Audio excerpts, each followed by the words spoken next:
Seguimos en la edición Mediodía de BTV Noticias y es momento de entrevista. Acaba de publicar este libro, El cronista y la historia, en el que repasa su extensa carrera como periodista, como escritor y columnista de temas de coyuntura. Muchos temas que comenzaron en la década del 60 pero que siguen vigentes hasta hoy y de los que vale la pena hablar. De este libro y de temas de actualidad vamos a hablar con el expresidente Julio María Sanguinetti. Gracias por estos minutos. ¿Qué tal? Bueno, encantado. Es un libro como colega. Exactamente, es de su faceta de periodista. Yo empecé en el periodismo, empecé con 17 años, en el año 53, en Canelones, con un semanario que dirigía Manuel Flores Mora. Que por cierto, el libro en sí trae a colación cómo se vivía en algunas redacciones en aquel entonces, que también es bien interesante. Y además, naturalmente es muy difícil elegir artículos, ¿no? Algunos tuve que rescatarlos con mucha dificultad para encontrarlos. Pero en cualquier caso, lo que intenté fue hacer un pequeño muestrario de temas: la historia y la memoria, las raíces de la República laica, etc. Y luego me encontré en esa búsqueda con artículos que habían sido periodismo de actualidad, pero que hoy eran historia, porque estuve en Cuba en el 59. Su viaje a Checoslovaquia, por ejemplo. Checoslovaquia, en la época justo de la primavera, bueno, y Corea del Norte, cuando gobernaba el abuelo del que hoy nos tiene en vilo por un posible guerra nuclear. Bueno, pero fíjese el artículo que yo rescaté, porque eran 4 o 5 artículos, eran series que publicaba, ¿no? El artículo que rescato se titula Corea, Vietnam, punto suspensivo, signo de interrogación, Corea. Es decir, la guerra de Corea había pasado, la de Vietnam era la guerra de ese momento, pero ya estaba el temor del conflicto con Corea. Se habían apropiado de un barco se estaba en el momento de un posible conflicto. Pero lo importante es que como dice Marlowe, ¿no? La incomprensión del presente nace fatalmente de la ignorancia del pasado. Y ese es un tema que está durante todo el libro, que usted lo deja ver, que es el tema de la historia. Exacto. Usted dice que combate por la historia y con la historia. Exacto. Y que trata de que los jóvenes logren tener cierta, concretamente, curiosidad sana. Exacto. Por cómo fueron escritos, cómo se está contando la historia. Bueno, ¿cuáles son los peligros que usted le ve a eso? Pero fíjese lo de Corea. Tengo un instante en eso. Para entender a este muchacho, hay que entender en qué régimen nació, en qué régimen vivió, la construcción increíble de su abuelo, ¿no? Que como yo cuento ahí, uno iba ahí de asombro en asombro. Uno llegaba a una fábrica de ferrocarriles y el ingeniero le decía que el camarada Kim Il-sung, primer ministro de la República de Corea, y 50 millones de coreanos le metían todo ese verso, había inventado el ferrocarril, había inventado la rueda, había inventado todo. El torno, dice usted. También, el torno automático. Bueno, entonces es increíble. Pero estoy seguro, este chico que usted vio ahora promueve a la hermana, nadie sabe dónde nació, nadie sabe dónde estudió. Es todo un misterio, porque seguro es un régimen de esa característica.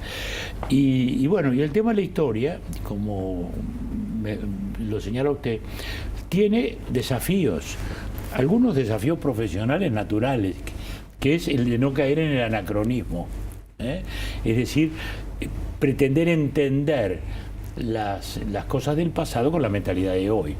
Y no se debe, porque la historia tiene que narrar los hechos y luego establecer el contexto para entender lo que quieren decir esos hechos en aquel tiempo. Y en Uruguay hoy hay un peligro de que se esté contando mal la historia. Por ejemplo, veía esta semana el debate sobre si el Chueco Maciel era un delincuente común o no en el pasado reciente. Usted trata el tema del pasado reciente. Ni hablar, porque hay, sobre la memoria, un gran autor francés, Riquet, que ha mencionado el tema, dice: la memoria, hay a veces una memoria obligada, que es el necesario recuerdo de ciertos episodios que tienen que estar. El holocausto judío, por ejemplo. Esa es una memoria obligada.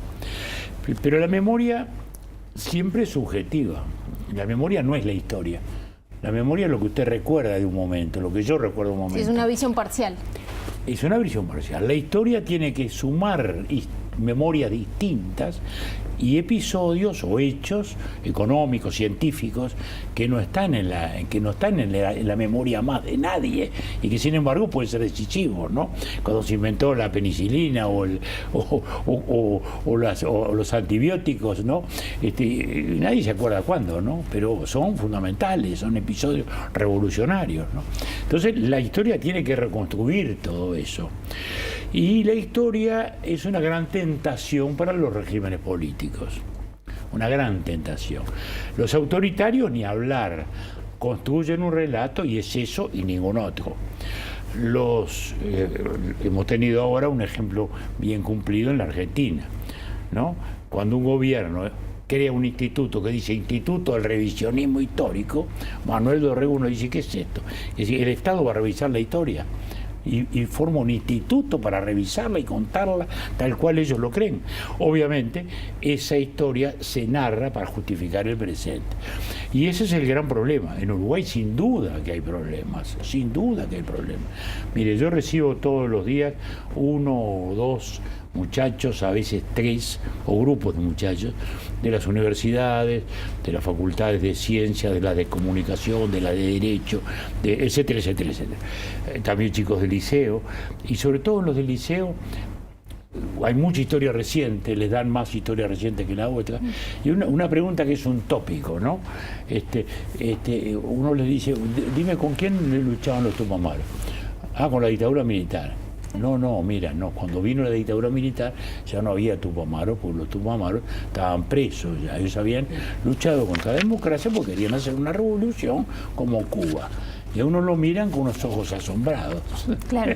Sanguinetti, hay una columna que se titula Sí es la ética, que si bien trata de un tema en particular sobre cómo Mujica intentó tratar con los militares en su gobierno, me trae mucho interés por los temas que se están discutiendo hoy en día, de la ética en la política, en un momento en que se está, en algún sentido, la opinión pública está valorando mal al sistema político. ¿Cómo cree que todos estos últimos debates que están habiendo sobre la ética en la política, me refiero al caso, por ejemplo, del intendente Agustín Bascú, de Sendic, de Leonardo de León, ¿qué impacto cree que pueden tener?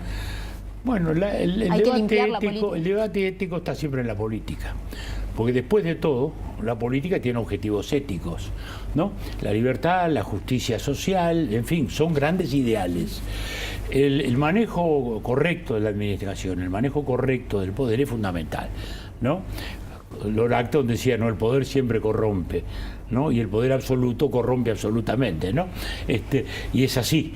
Y Montesquieu por eso quería la separación de poderes, porque si el poder no se compensa, va a tender al abuso autoritario, y el abuso autoritario lleva siempre a la corrupción. Le pasó al comunismo, le pasó al fascismo. El comunismo, que era la gran redención social, terminó envuelto en la más tremenda corrupción y se cayeron los regímenes. En el Uruguay es un debate que siempre el Uruguay, felizmente, lo ha dado desde una cota alta, de un nivel de exigencia alto, por suerte. No hemos tenido esa corrupción rampante de la Argentina o la del Brasil, digamos, felizmente. Y por suerte, la sociedad uruguaya siempre ha sido exigente y siempre ha estado escrutándonos. Y estos debates tienen su importancia, sin ninguna duda, tienen su importancia, y la tienen especialmente... Pero hay que limpiar a la política de cualquier sospecha. Mire, siempre hay que estarla limpiando, como todas las actividades. Como todas las actividades, porque hay corrupción en todas las actividades humanas. La política siempre está presente ese escrutinio, porque también la corrupción puede ser económica o puede ser, como recién decíamos, intelectual.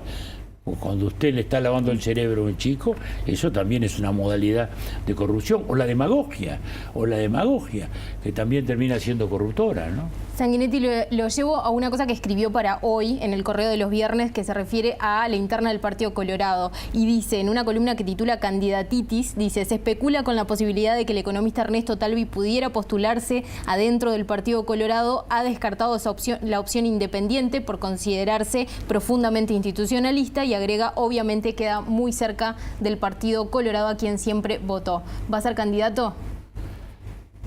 Yo creo que Talvi es una posibilidad. es una novedad. Hoy Radio Sarandí informaba que ya está resuelto, que a mitad del año que viene sería yo diría candidato. Que él está en disposición, ¿no? Que esté resuelto. ¿Lo han conversado? Que esté resuelto es otra cosa. Yo hace años que converso con él, lo conozco de mucho tiempo, sé que fue un votante colorado ballista de toda su vida, porque además lo vivió en su propia familia, ¿no? Es una familia de inmigrantes, y él siempre fue un votante. ¿Y usted quiere que sea candidato en este contexto en el que hay esta ausencia de liderazgos? ¿Cómo no voy a desearlo? Yo estoy detrás y empujando a todos. Ahora me pasé empujando a los chicos de la elección interna, de jóvenes. El otro día estuve en el lanzamiento de Amado, que en un tiempo nos criticaba bastante a los veteranos. Y bueno, y fui con gusto, porque hay que darle, me invitó especialmente y fui con gusto. Porque el partido se tiene que nutrir. La unidad del partido no quiere decir unanimidad. Hay que buscar. Y bueno, de eso es de lo que se trata. Para finalizar y brevemente, le agradezco por estos minutos. ¿Está de acuerdo con las concesiones que le está dando el gobierno a UPM o que está negociando el gobierno con UPM y cómo está viendo este debate que se está generando desde la oposición? Bueno, mire, muy brevemente. Primero, me deja feliz que la matriz agropecuaria que empezó nuestra primera presidencia sea el mayor factor de cambio que sigue siendo para el país tal cual lo imaginamos entonces. O sea, esto es la consecuencia de un gran plan agropecuario, de un plan de deforestación a largo plazo que iniciamos entonces.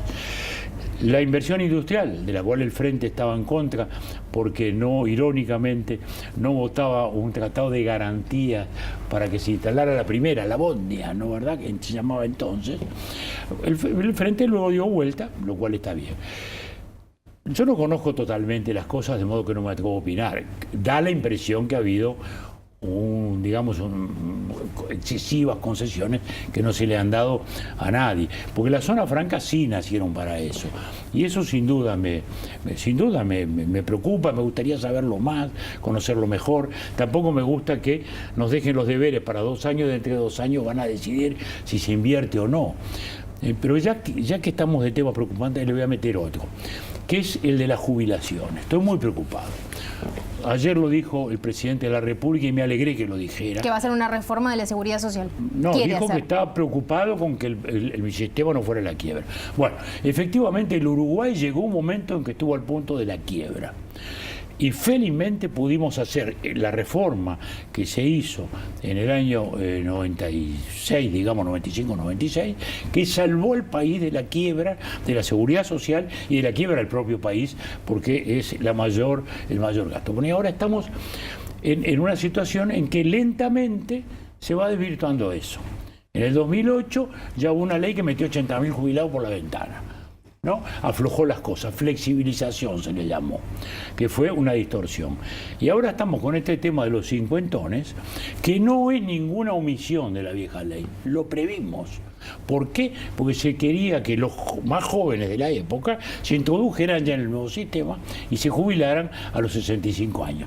Lo que se trataba era de inducirlos a que llegaran a los 65 años, en el cual no estaban perdiendo por el nuevo sistema frente al viejo. Esa fue la razón. Entonces yo no puedo entender, y comparto la preocupación del ministro Astori, de que nos metamos en un sistema que va a costar 3.400 millones de dólares para un sector que son 50-60.000 personas, de los niveles más altos de la jubilación. Entonces, honestamente, comparto la preocupación que dijo ayer el presidente, comparto lo que dije. Pero lo impulsó el presidente, el proyecto de los cincuentones. Sí, bueno, se embaló un día y lo dijo. Y ahora se ve que está preocupado porque el ministro Astori le explicó que esto es una fortuna y que no es una fortuna justa tampoco, porque no es justo esto.